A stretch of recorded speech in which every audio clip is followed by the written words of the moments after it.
welcome to Trucking Along with Kearsey. That's me, your positive voice in trucking.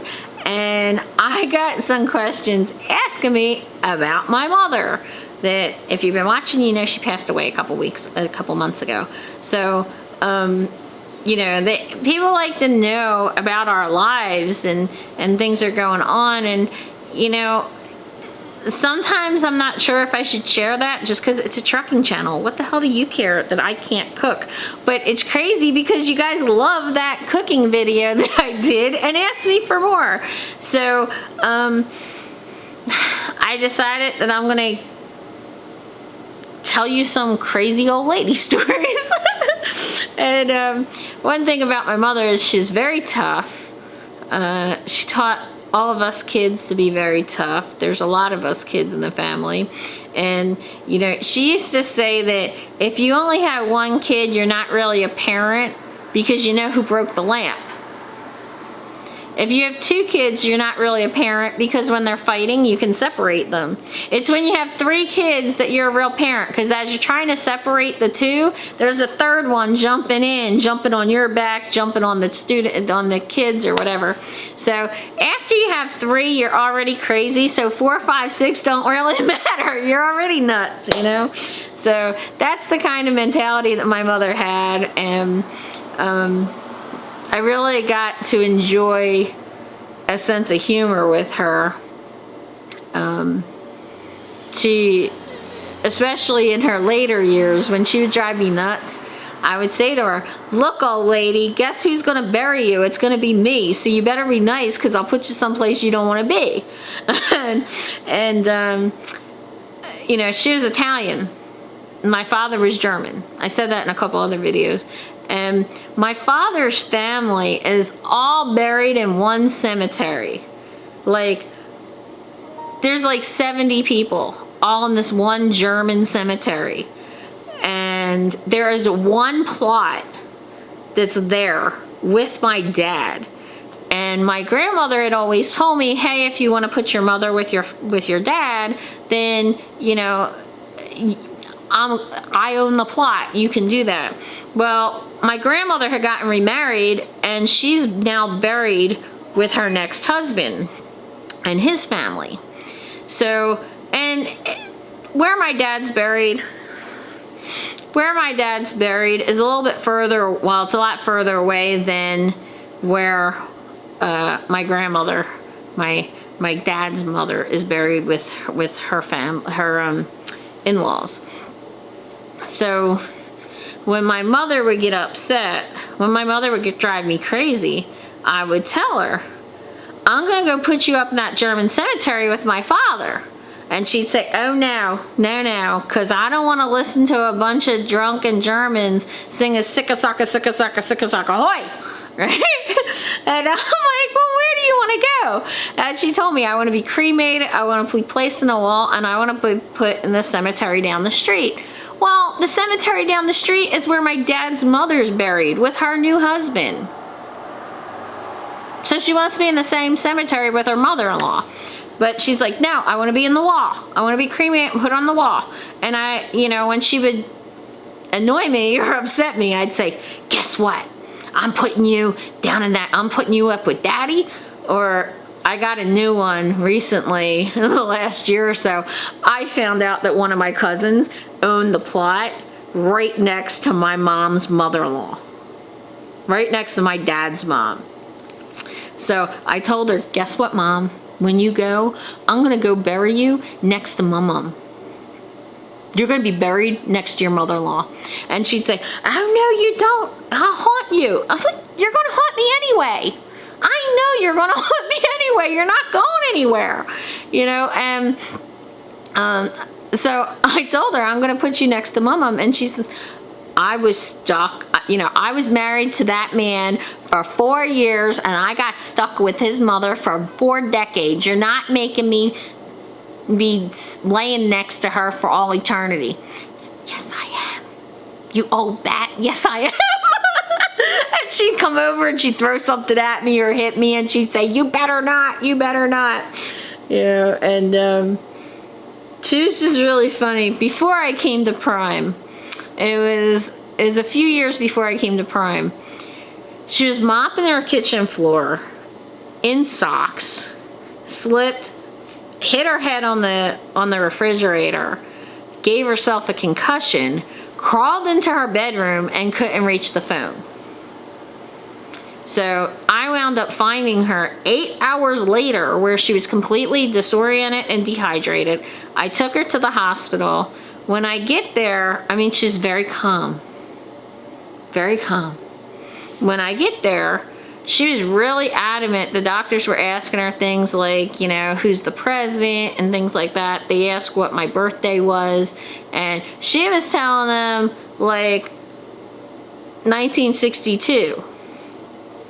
And the doctor said to me, you don't look that old. I'm like, I'm not.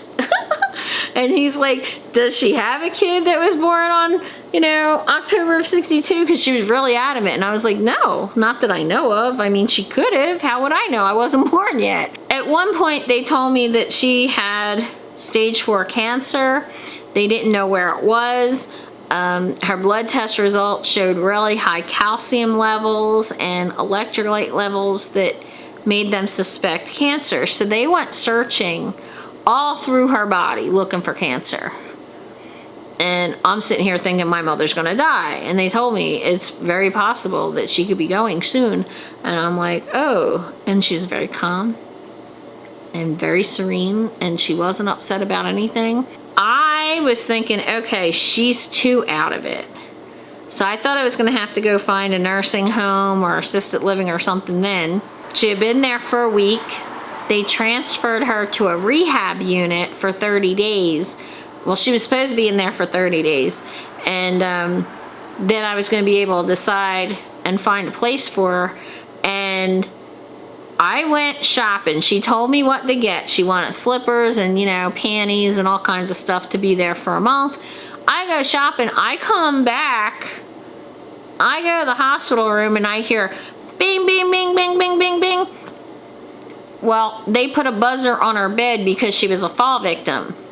And she needed to call somebody to come and help her go to the bathroom and use the porta pot.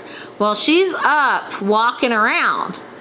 And the nurse's aide is saying, ma'am, you can't get up and walk around. You need to call me. And my mother's going, I don't need to call nobody. I've been using the bathroom for, 75 years all by myself. I don't need your help. I'm a grown woman. You're not going to tell me what to do. And the lady's like, ma'am, you're a fall victim. You have to stay in bed. She's like, I don't have to do anything. Don't you dare think I'm afraid of you. My kids are a lot bigger than you, and I'm not afraid of them. And I might come up to your kneecaps. I'll break those kneecaps with a baseball bat, or I'll stand on a stool or a ladder and I'll smack you in the face. And the lady's like, ma'am, now, okay, she had high blood pressure also. And they told me she had a heart problem. They said they thought she had a stroke or a heart attack, and they didn't even know which one. Not only is the bed going ding, ding, ding, ding, ding because she's not in it, but then her heart monitor is going beep, beep, beep, beep, beep, beep, beep, beep, beep, beep, beep, as she's getting more agitated. And she's yelling, I want to go home. You're going to have to send me home.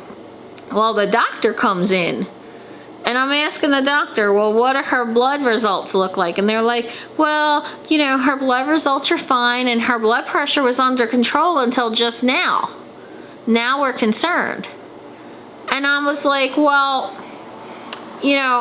what are you concerned about? Does she have cancer? No. We're sure she doesn't have cancer. Okay, so is her blood normal now? Because you said last week the blood was all crazy and that's what the cancer suspicion was. And they were like, yeah, her blood's normal, but now we're worried about her blood pressure because she's acting up and agitated. I'm like, she's agitated because she's here and she wants to go home. And the doctor's like, but she's been so calm all week. I was like, yeah, you didn't meet my mother yet. Doctor, meet Betty. There's my mother. This is the real woman that you haven't met yet. And my mother's going, I'm going home. I just needed my batteries recharged. My expiration date's not up yet. You can't keep me here. And then she looks at me and goes, you, take me to go get a salmon dinner. I want salmon. I said to the doctor, can she have salmon? The doctor was like, yeah. And at that point, I was like, well, you know what? They basically told me she was close to death at the time. I'm glad she's not. So I told them, I was like, I'm just going to take her home. And I did. And then that night she said to me, well, I want Friendly's ice cream, so go get me a Jim Dandy, and it better be chocolate almond chip. And I was like, okay. You know, there's something you don't do. You don't fight with a short little Italian mother from South Philly. You just don't do it. I don't know if I said it in one of these videos or not, but last time I saw her was Mother's Day. And I was talking about bringing her to Missouri or finding an assisted living place for her, and she yelled at me. And she says, I've lived in this apartment 20 years, and this is where I'm going to die, and I'm not moving, and I'm not going to assisted living, and I'm not going to Missouri because there's nothing but farmers there, and I'm not going. And I'm like, it's not just farmland. And she's like, I don't care. Do you see that bed in that other room? I'm going to die right there in that bed. And I'll be darned if she didn't. You know, when I wound up calling the cops, I called the cops because she didn't answer the phone. And I was in Montana. So when the cops went in, and they wound up telling me she died in bed. You know, they were like, it's not like she fell down and broke her neck or she wasn't in pain. They said she died in bed. Well, I thought they were just being nice. You know, but when I got back to her place to empty it out, her coffee mug was on her nightstand. She had her pillows propped up in her bed. She had the phone, the house phone, the cell phone, the tablet, the TV remote, and the Roku remote all right there. Okay, that was my mother. And God forbid she didn't have batteries for the Roku. I literally shipped batteries like 100 at a time to her house every month because she was always complaining that she was killing the batteries. And like I would actually say to her, Mom, you realize you're 83 years old. You know, you're 83. Most 83-year-olds don't know Roku. And she's like, well, see, that's what happens when you have kids. You learn this stuff, and that's what I want. My Roku better work, and you better come home and fix it. You know, and funny is that she hated Trump, and so when I wanted to get her worked up, and I thought it was good for her, really, I did. When I wanted to get her worked up, I would say something like, oh, did you see what Trump did? Did you see what Trump said on TV? And she'd go, ah! And my brother had told me that I should have recorded my mother and put a video called Old Lady Rants because he was like, that would like go viral. I should have done it. It would have been funny. She was so funny. She was so funny my whole life, and she didn't even mean to be. Like, she just did crazy things, and maybe it's because, you know, my dad was 30 years old when he died, and I left my mom with 5 kids, ages 2, 3, I think 14, 16, and 17. You know, I'm sure that really affected her. It played a huge role in her life. She always had to be strong, like me, and sometimes really opinionated, like me. She was feisty, like me. But where we were really different, she had no sense of direction. And, you know, when I first came to PSD at Prime, she was arguing with me. I'm on the phone, and I was failing the backing test. And she's like, I don't know why you'd want to be a truck driver anyway. And I was like, well, I don't know why somebody would want to have 5 kids. That can't connect in my head, you know? And she's like, you can't just get up and move across the country. Apparently I can, because I did.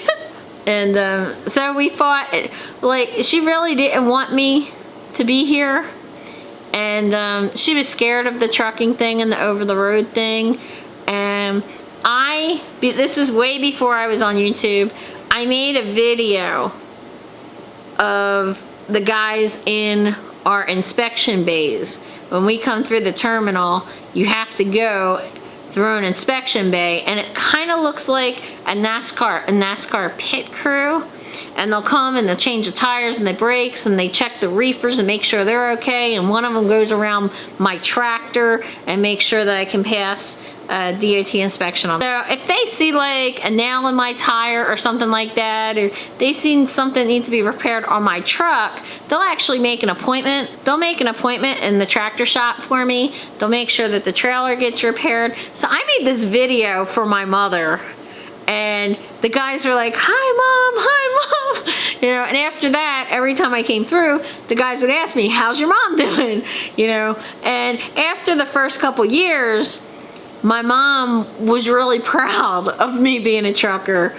She went from thinking it was a low-class job, and thinking that I was in dirty truck stops all the time. And when I start showing her pictures of the truck stops, and I try to go to really interesting places with good restaurants or something that's just a little different. Like if you watch, I got some videos on the truck stop, but if you watch them, she got a different perspective. So then all of a sudden, when she was talking to people, you know, it was, my daughter drives a big truck. And every time she called me up, she'd tell me about an accident. Oh, there was an accident with a big truck like yours. And it was always a big truck like yours. It was so cute. And, you know, I would come back home and visit her, and there'd be like a new neighbor in the apartment complex, and they'd be like, oh, you're the trucker. Yeah, I heard you were in Montana. I heard you were in Nebraska. You know, and she had no directional sense, no geographic knowledge whatsoever. So she bought a map of the US that had magnets on it. And she started putting the magnets across the place that I was going. And she'd say to me, well, I don't know. I know you're in Denver, but I don't know how close that is to Georgia, because there's a hurricane in Georgia. So be careful. I'm in Denver. But that was just my mom. She had no directional sense. One time when I was like 8 years old, I swear my directional sense that I have came from her being really incompetent with directions. Thank God when she was in the Air Force, she wasn't like the navigator for our planes or anything, because we would have wound up attacking Russia or something. She would have thought they were going to like Arizona, and they would have wound up in Russia. When I was 8 years old, she was trying to take us to Dorney Park, amusement park, or Dutch Wonderland, or something like that. That was up in like Allentown or Lancaster, PA. It's like really about an hour from where we lived, but it was north. And she had specific written directions from my uncle, who was a truck driver, who knew where he was going. And she's driving for a couple hours, and I was 8 years old, and she sent me in to a McDonald's with a pen and a notepad. And when I went in and I asked somebody for directions, they were like, that's like 2 hours north. I'm like, we were in Baltimore. My mother wound up in Baltimore, Maryland, not realizing that she was nowhere near, you know, Lancaster, Pennsylvania. And one time we went to, she took us to Busch Gardens. Bless her heart. Now, see, I'm starting to sound like a Southerner, but bless her heart, she tried. She tried to take us all these places. So she was trying to take us to Busch Gardens in Williamsburg, Virginia, and we come down 95. She makes a wrong turn. She gets off of some road, and she was trying to find a hotel or something, and she winds up on a secret military base.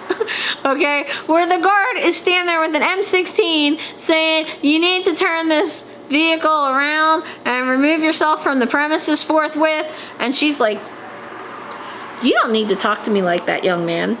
I had top secret security clearance back in 1960, and my code was AA426539, blah, blah, blah, blah, blah. And he doesn't care. Right? And she's got a station wagon full of kids. And he's like, you need to leave. And she's like, well, how? How do I get back to the highway? And he says, I can't tell you. He couldn't tell her because he was afraid if she knew how to get back to the highway, then she'd know how to get from the highway back here. And it was a secret military base nobody was supposed to know about. And he's like, you'll find your way back here. And I was like, no, sir, no, she won't. No, she won't. My mother can't find her way from the bedroom to the bathroom without asking somebody for directions. So no, she won't. And she's like smacking me and hitting me and everything. And, you know, it was just funny. She was funny. And there was one time that I thought, like, my sister, I have a sister who, you know, I've been getting a lot closer with since my mother's death. And she has all these voicemails from my mother. My mother left her voicemail and says, oh my God, are you watching this? Are you watching this? This is amazing. I can't believe it. I can't take my eyes off the screen. All right, well, call me back. Call me back. Call me back when you get home. My sister's like, I have no idea what she's watching, you know, and then you call her back and you're like, yo, Mom, what were you watching? She's like, oh, I don't know. You know, and she had her own language, you know. She'd say, that movie with Tom Gibson was amazing. Tom who? Tom Cruise or Mel Gibson, Mom? Pick one. Just pick one. And she'll go, oh, yeah, you know him. Well, that didn't make that. You gotta pick one. I still don't know who him is, you know. So recently, she was telling me that a couple of the really good things about getting old is, number one, you can yell and curse at anybody and then just blame it on you being old. You say, oh, I got dementia. I don't know. You know, and for the most part, people don't argue back with old people. And number two, she said, when you watch a movie that you really like and you find it entertaining, a couple days later, you forget all about it. Your memory's going. So you can watch the same movie again and again and again and still laugh every time you watch it or still be entertained. But she did have a really tough life that I'm not going to share online. And I didn't know